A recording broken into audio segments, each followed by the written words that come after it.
Hello, hello. What up, Welcome. What up, though? What up, though? To Blasian Soul Podcast. We are back, better than ever, every Wednesday. Yes. Come check us out. We are here to, talk about current events, talk about what's going on in the community, raising awareness on the Black and Asian community, and have a little fun while we're doing this. Yes, please share. We are live right now, so please share. And also, if you have any questions for us or the guests, make sure you comment and share. We have an exciting guest tonight with us. Miss LaCrystal Johnson is a motivational speaker and expressive art coach, which I cannot wait to hear what that is. I'm excited to bring her on, another minority leader in the community doing stuff for our young children. So we are excited to have her here tonight. Thank you those for joining us. Like I said, make sure you ask questions, comment, share. We love the interaction. So without further ado, we're about to hit 10 grand. Know that. Yes. 10 grand in viewers. Oh yeah, let's stop and celebrate that real quick. Yeah. We've only been doing this since September, you guys, the middle of September, end of September. That was when we were first just getting started. But on our Facebook only, we have reached 9,601 clients or audience followers, and that's not including our YouTube, which we don't really promote too much, and also we get a lot of downloads on our podcast, which is Spotify, Apple iHeart Radio, Apple Podcasts, Pandora, and just a ton of them. All you have to do is go to those mediums and look up Blasian Soul Podcast. You'll see all of the series that we've done in the past. It gets better with every single episode, right? So hey, y'all get us to that 10 grand. Yes. 10, so y'all we get us to 10. Like and share, get us to the 10 grand. We're just doing this like out of no experience. So, we're just learning as we go, but we're so proud of our supporters and our guests. And without further ado, I want to bring on our next guest, which is Miss LaCrystal Johnson. Hello, Miss Johnson. Hello. Hello. What's going on? Welcome. Thank you for having me. You are so welcome. Yeah, we like to have on people who are doing things in the community, who are promoting, positivity and making a difference as a role model. So thank you for joining us. Yes, you are a teacher. You are hitting our young children and helping shape our future. So we appreciate that. Tell us a little bit about yourself and what you do and what you'd like to share. Well, about me, I'm very boring. Oh, no, you're not. You're an art expressive teacher, like expressive art coach. And I have no idea what that is. So you're going to educate me on this. Yes, we're excited to learn what that is. Yes, I am an author. I wrote a book called Don't Spare the Rod. And ROD stands for Relationships Over Discipline. And it's basically a story for teachers to establish relationships with their students before they try to discipline them. And once you establish the relationship, it's easier to discipline them. I'm also an artist. I've been doing art since I was since I came out the womb. Any type of art, I do it. If it falls under the umbrella of art, I do it. Performing and visual arts. Oh, wow. So the dance, the singing, the musician, the visual arts, drawing, painting, anything that falls under art, I do it.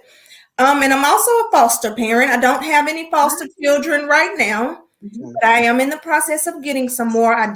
There are 3 that I had that I am very interested in adopting. Wow. I don't want to have any children because I have 12 now. One of my goddaughters just had a baby. Wow. So I have 12 godchildren. And what a lot of people don't know, these are not kids that parents, when they birthed them, they said, can you be the godmother? These are kids that I have actually taught through the years. that have actually come home with me and started out as, I'm going to take you out to eat today because you made straight A's or something, or you did this, and they come every weekend. And for Christmas, I have all of them here. We just celebrate together for Christmas. Every year for Christmas, I have all of my godchildren. That is amazing. That's very, and it's also kind of an example of a very big heart that you have to take care of and mentor children that are not your own. So that's to be commended as well. Now, you touched on you've been doing art in some form or another since you can remember. What drew you to art? You know, I consider myself, as well as my wife, creatives because of what we do in the form of marketing. But you are creative as well. And when I was young, I knew nothing of marketing or what I wanted to do. So what kind of prompted you to be an artist? What drew you to being expressive to that extent? I don't really know exactly what drew me to it. I do remember very distinctly my first day of kindergarten, my very first day of school, period. I walked in the classroom. Everybody was playing with the toys and the blocks and the home learning center. I wanted to color. I just wanted to sit by myself and color. And over the years, that's what I've been doing. I've always been the outcast. I have 4 sisters, and they only call me when they want something. So I'm just different. I would prefer to just sit and draw or paint or write or something expressive. Sure. And it wasn't until I got in college that I realized art is actually therapy. Okay. Yeah. So the art can be therapy if you're stressing or if you're feeling depressed or any kind of anxiety. And so I believe over the years, as I look back, that's probably what drew me to art. I didn't know then that's what it was, but I'm sure that's what it was because, like I said, I was the outcast. Okay. Wow. Okay. Now, as far as you are a bona fide teacher. So as far as schooling was concerned, what's your background as far as education? It's tricky. Okay. I went to college on a full scholarship. I had like 5 full scholarships because all through school I made straight A's.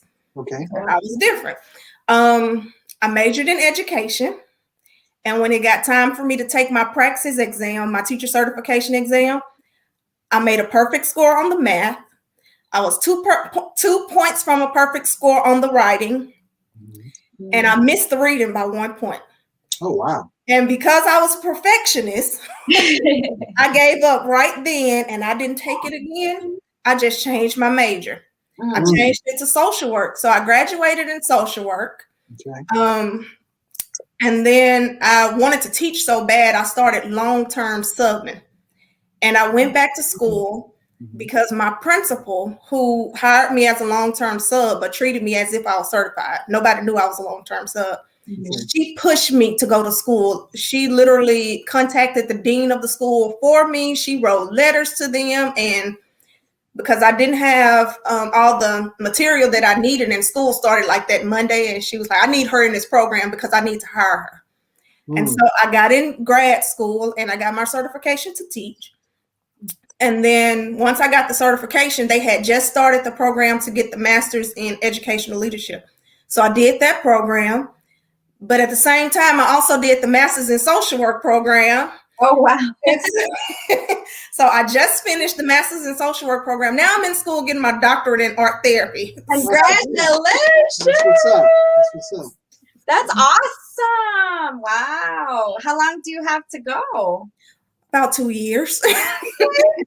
Hey, you know what? It always starts with the first It's going to step. go by so fast. Yeah. So fast. Okay. Wow. So now we have your education. We got your background. You are a motivated individual who is furthering their education so that you can further your career as well as help those around you. What got you into motivational speaking? I've always wanted to be a motivational speaker, Okay.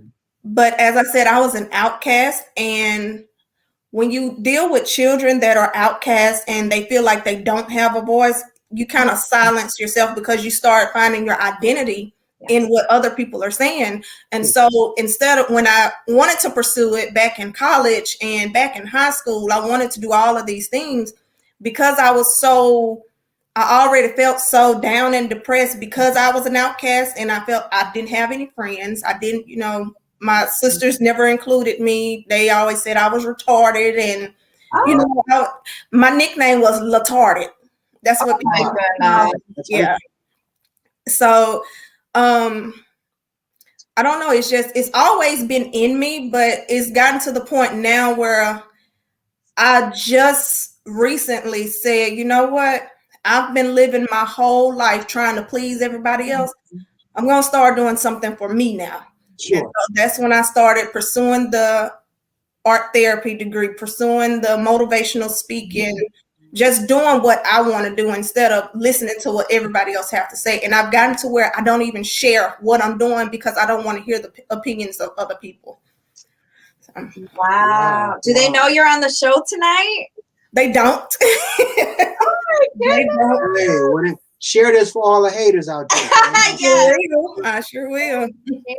Share. Okay, now a aspect of your expertise is expressive art coach. Now, I have no idea what that is whatsoever. So, talking to a layman, what does that entail?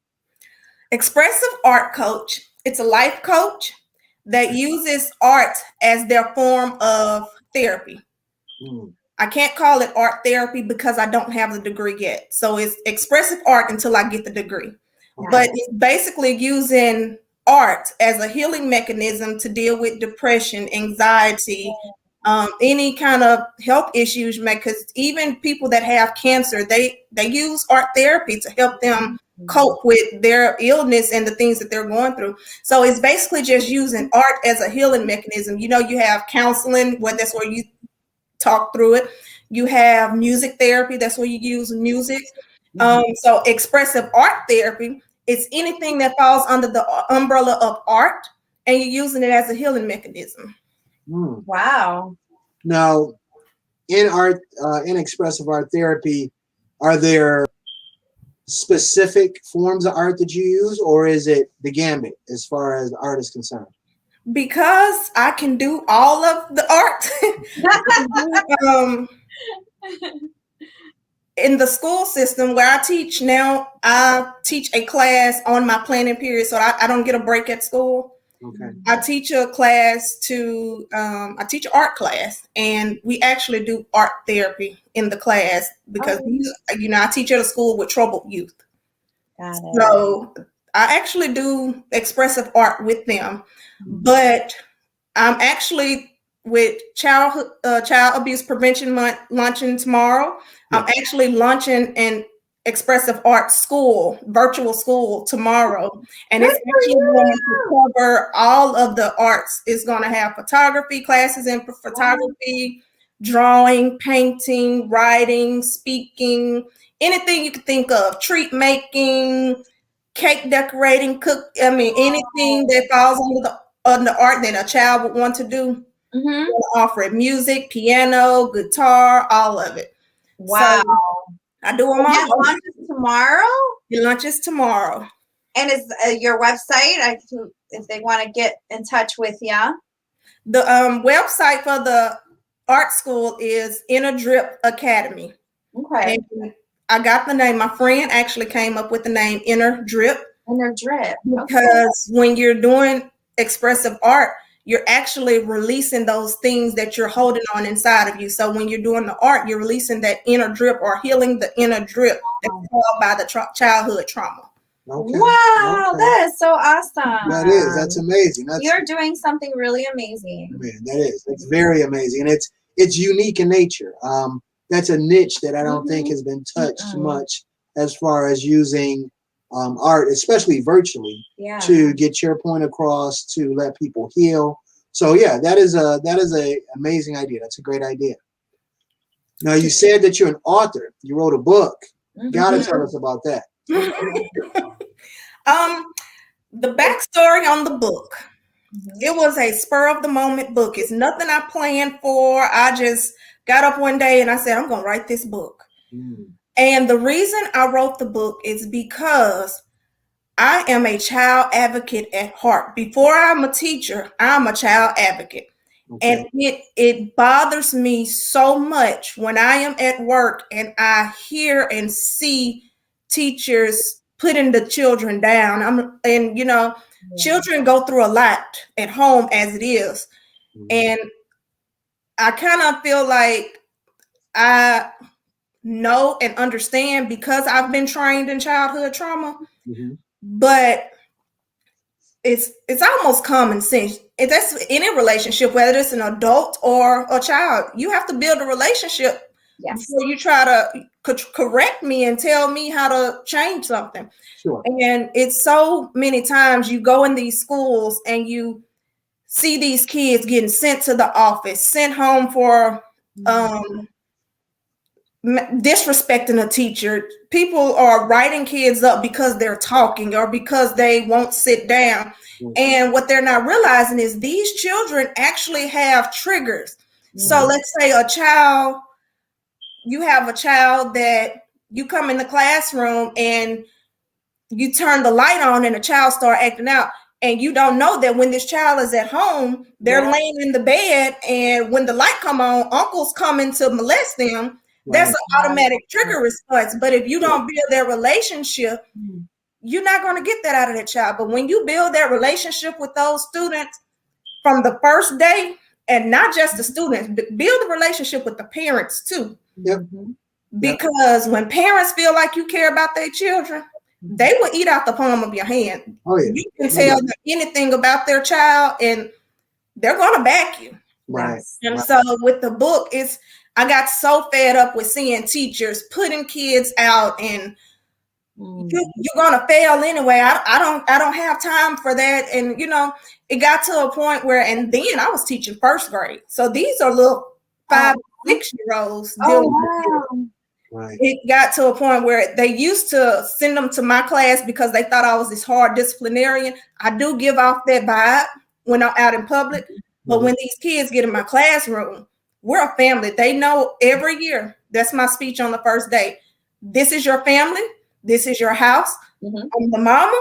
You're my children. Y'all are brothers and sisters. And I teach them to value each other as brothers and sisters. So when we go out on the playground and somebody from the other class push somebody off the slide or something, they're going to stand up for each other. They're not going to talk because I don't allow, you're not going to laugh at each other. I don't allow it at all. We share, we lift up one another. These are things that I instill in my students. So I still have children that I taught 5 years ago that I still talk to on a regular basis. I text a couple of them last night. What kind of grades do you have on your report card? I check those grades. And they know I'm going to check. So that was just my story behind the book. You got to build a relationship because, and what my quote that I magnified out of the book, when discipline precedes the relationship, it's no longer discipline, it's control. And children know the difference between control and discipline. And they respond differently to both of them.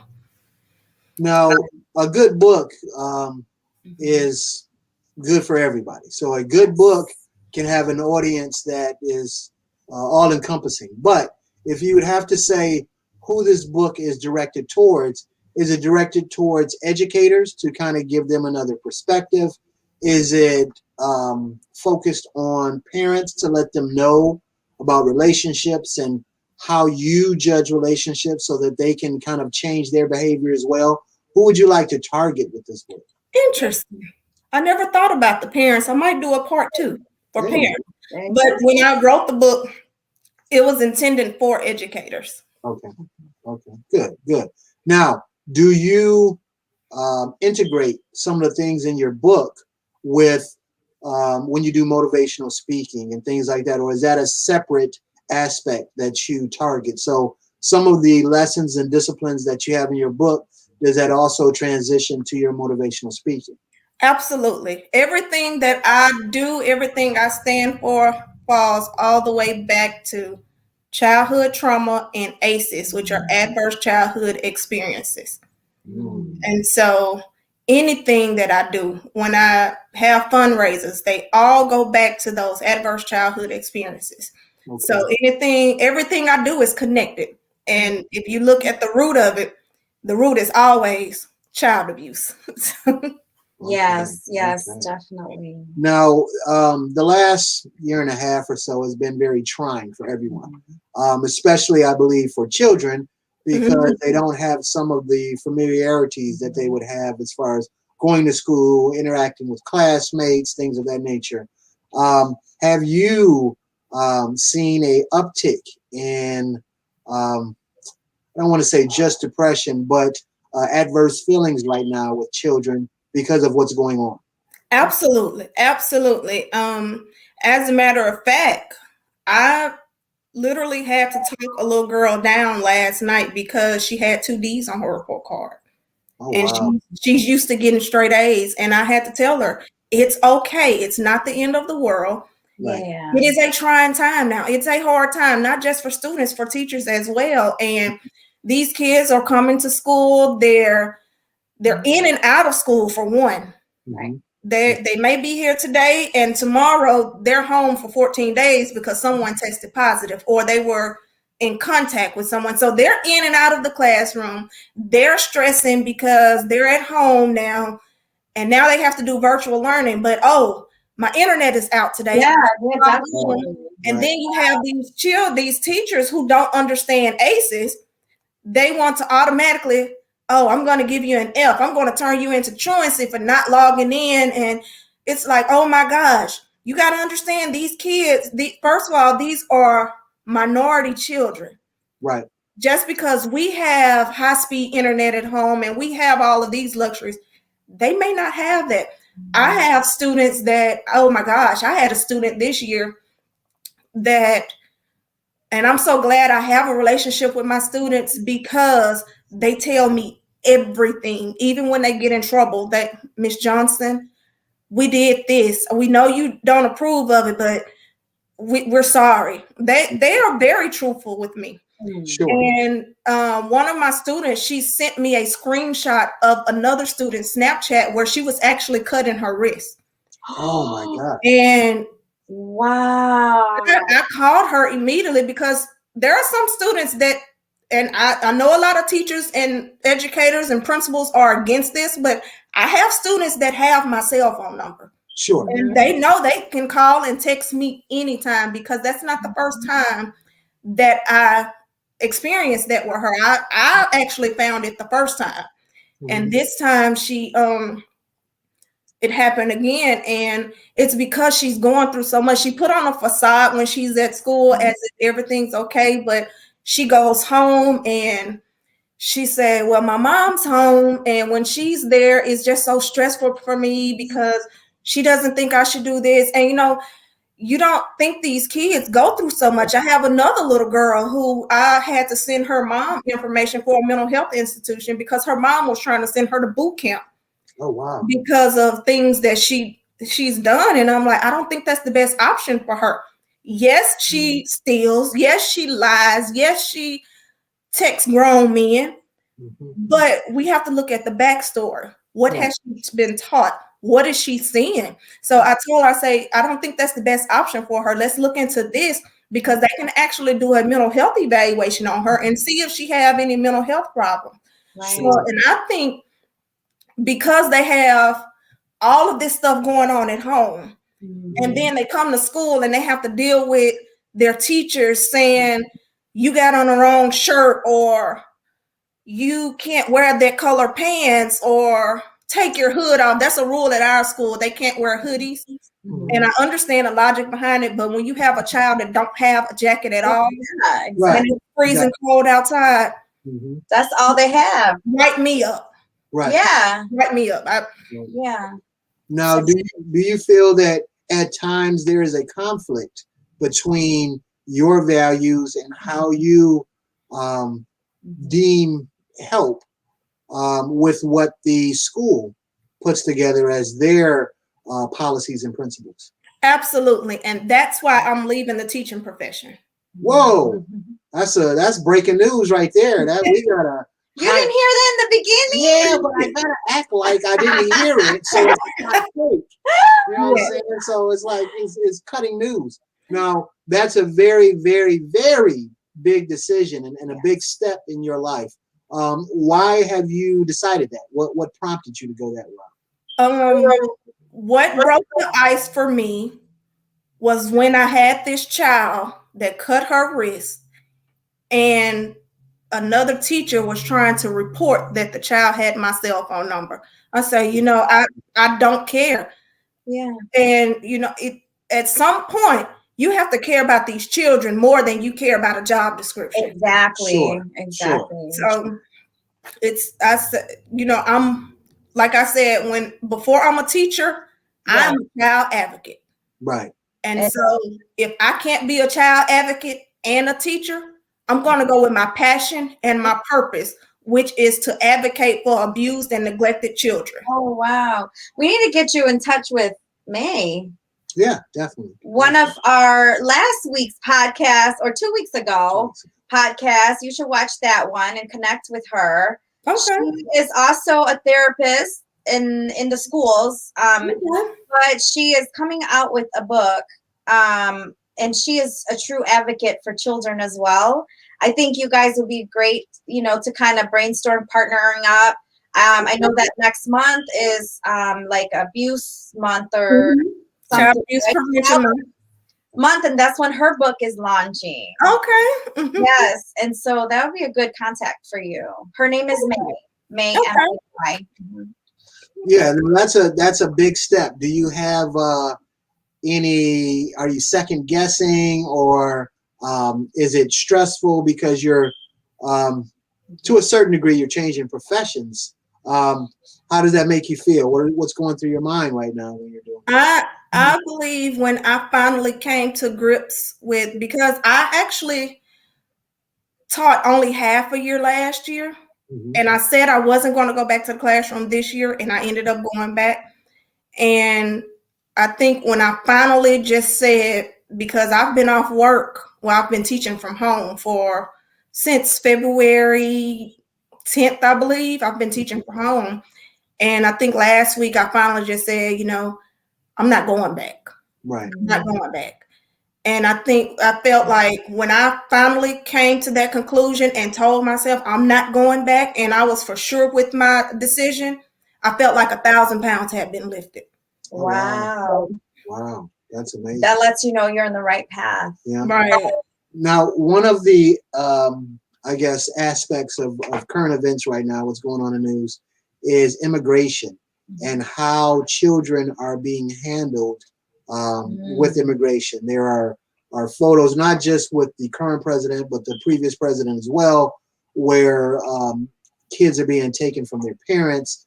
Kids are being housed in, for lack of a better term, cells, fenced in locations. And that's a big topic right now, not only with immigration for the parents, but how we're treating these children, because that's a very traumatic experience. What are your thoughts on that? It's heartbreaking. It's very heartbreaking, because even though they're not our same, ethnicity, background, nationality, these are still human beings, and they still have feelings. And every time I can barely look at it on TV because it just breaks my heart. Right. But I've been to Guatemala, and I've seen the living conditions of these third world countries, and it's, oh my gosh, it's heartbreaking. Right. It's heartbreaking.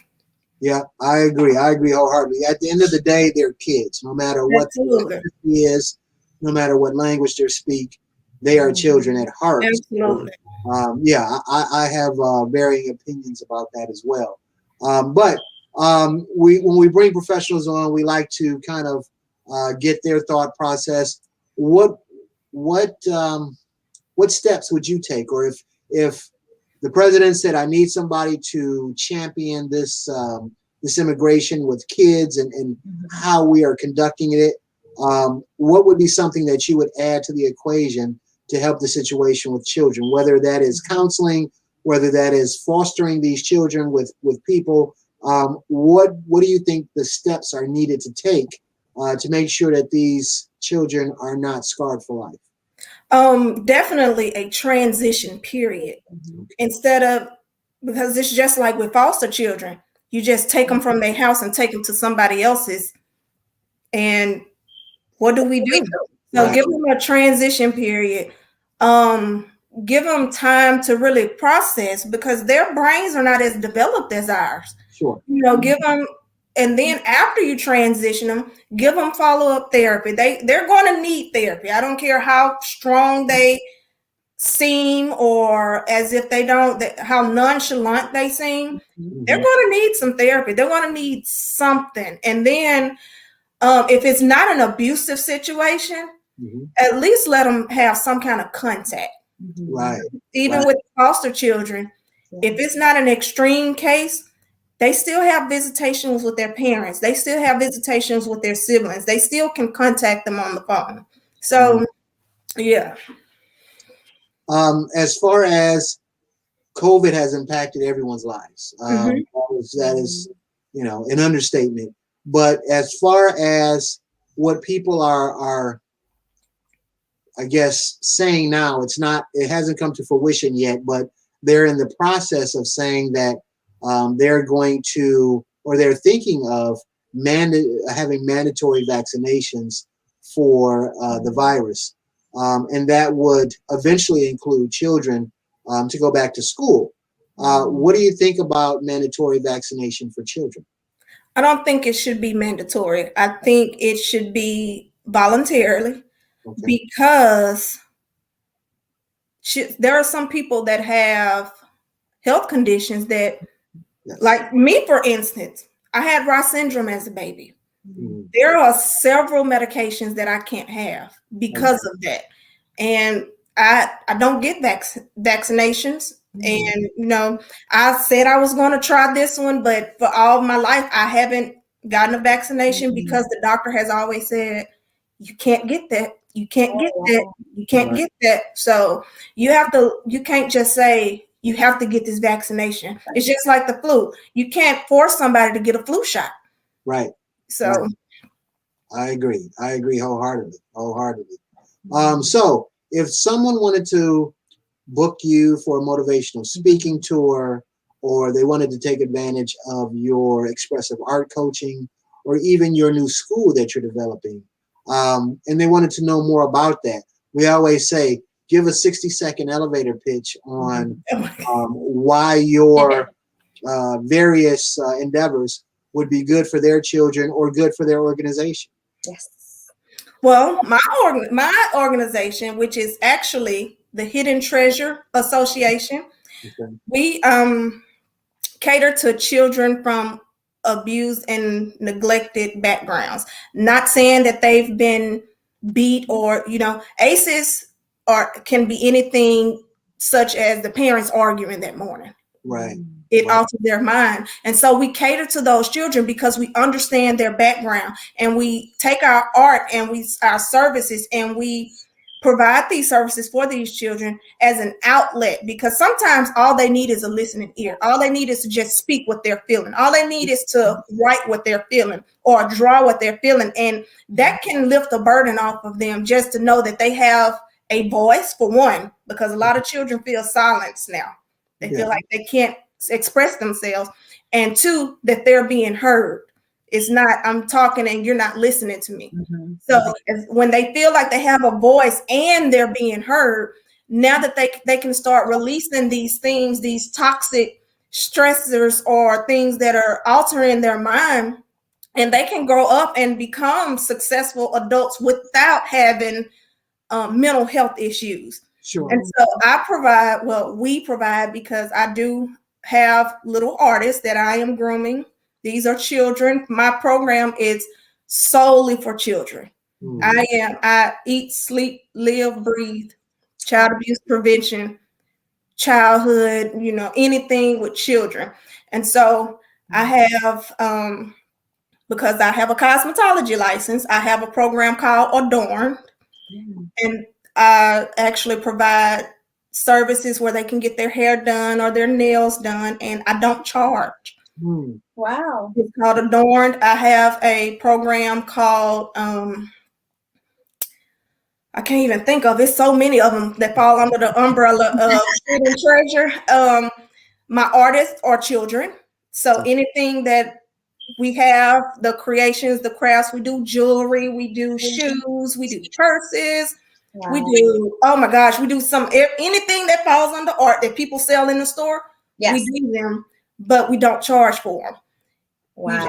If you give a donation, you get what you want. I mean, everything is to raise money for child abuse. I have Child Abuse Prevention Month coming up. We are doing a fundraiser where the kids will actually promote their own products. I'm teaching them marketing. Nice. Awesome. We going to do some teen abstinence programs because I am all about keeping yourself until you're married. Bullying prevention. We have that program that will be, I think it's the 3rd week in April. Okay. Oh my gosh, it's just so much that falls under that umbrella. Now, your child abuse prevention programs and organization. We touched on children, but I would think that parents would be involved to a certain degree with your organization as well. Now, what do you say to a parent that says, "Hey, I'm doing the best I can. It's not abuse." The usual responses that you get from a parent who you might be concerned with their relationship with their child, but they're saying, "Hey, I'm raising them right, doing the best I can. This is how I was raised." But you still feel that there is room for not only improvement, but a deeper level of communication. But there's pushback from a parent. What do you do in those situations?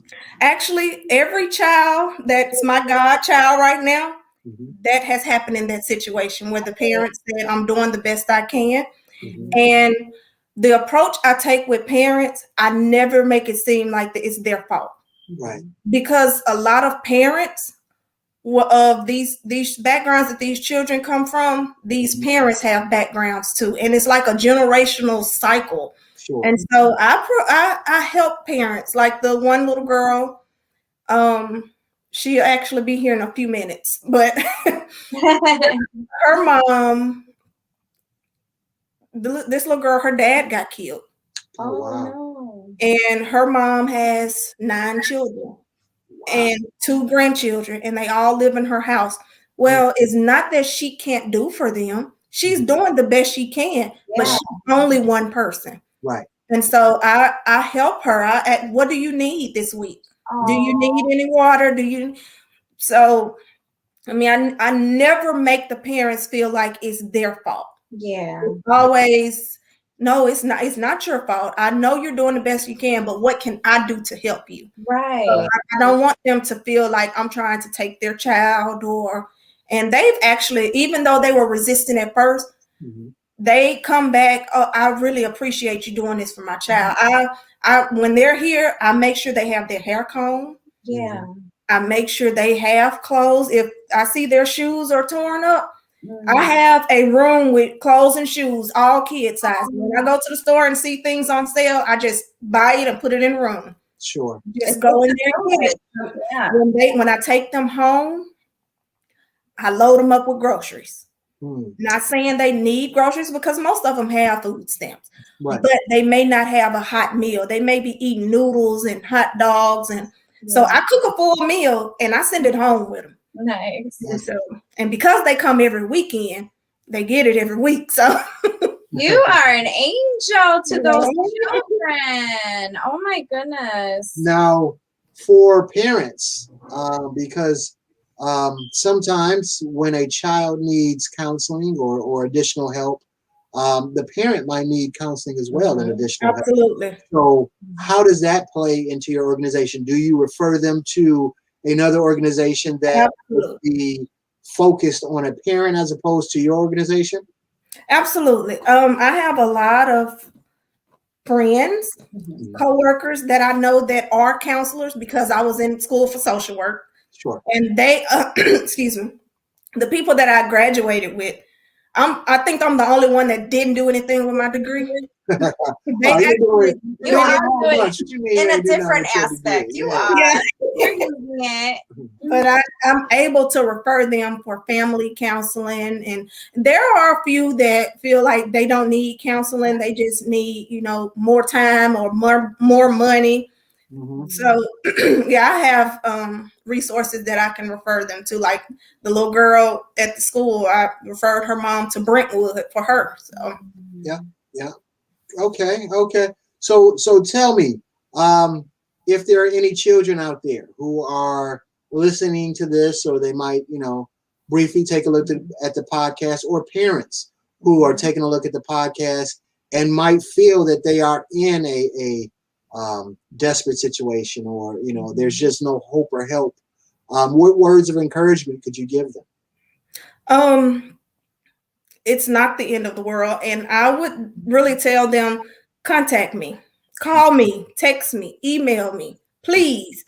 I mentor children.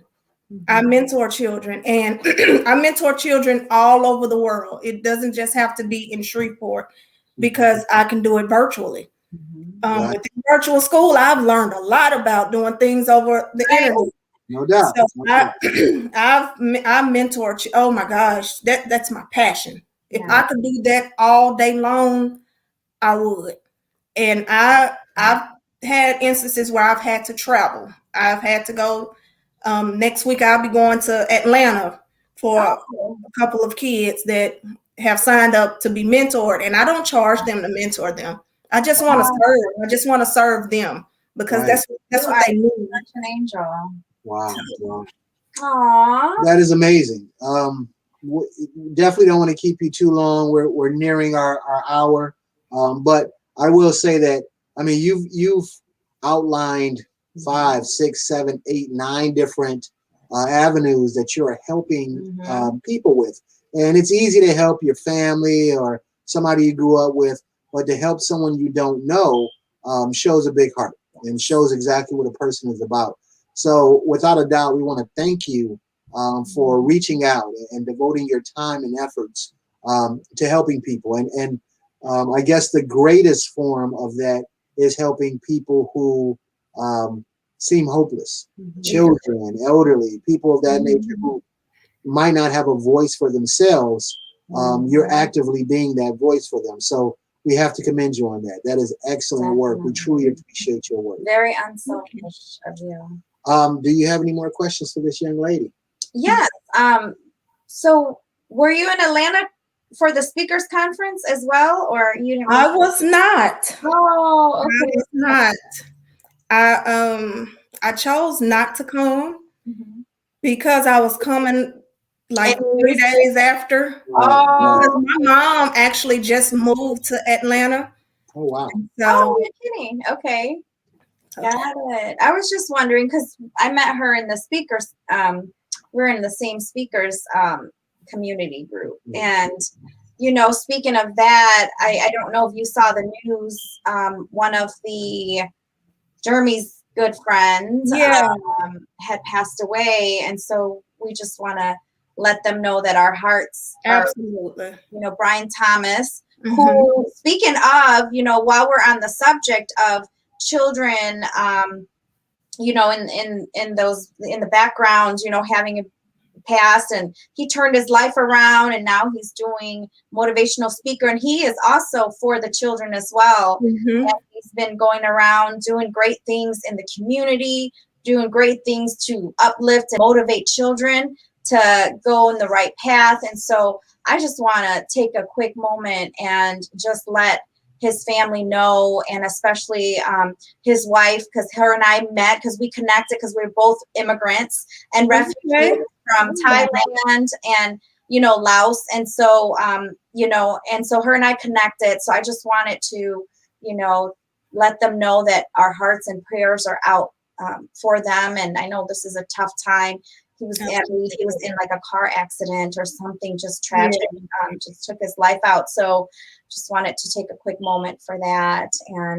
And also to thank you for, I know that's been a long day for you, and, you know, to just thank you for coming on and taking this hour with us. We truly appreciate it. And, you know, we want to not to let it end here. And we would love to see how we could work together and help you as well, because the helpers need help as well. Right, absolutely. So we want to make sure that we help you and bridge the network you with, you know, people that can be available for you. Thank you. Of course. Yeah, once again, thank you for being with us. We would love to have you back on. Since you are launching your your school tomorrow, we would love to have you back in a few weeks, see how it's going, see whether or not you need any help or anything that we can do to help you out. But yes, thank you very much for being on. Yes. Thank you for Any having me. words you would like to share with the audience? No. All right. Well, we'll have an amazing time tomorrow, and good luck with your launch day. Thank you. You're welcome. Have a good night. Peace out. You too. Bye-bye. Bye. All right. Amazing all right. person. All right. Amazing Yes. person. Heartless soul. Oh my goodness. She has wow. She has a ton of things that she is involved in. It doesn't seem like she's stopping. A motivated individual is something to behold. So we truly appreciate her for being on and helping the children. Yeah, and that's the biggest thing. Like I said, it's a little easier to help family members or people you grew up with, or you know, the kid across the street, but to help people that you don't know at all, that you've never met before, is amazing. Fostering children. Yeah, I mean, it's just her list of accomplishments and achievements are amazing for one person to do all at one time. Incredible. So that's why we're here, is to kind of champion things of that nature. Yes, two things before we go. Number one, we've seen a rise in Asian violence and hate.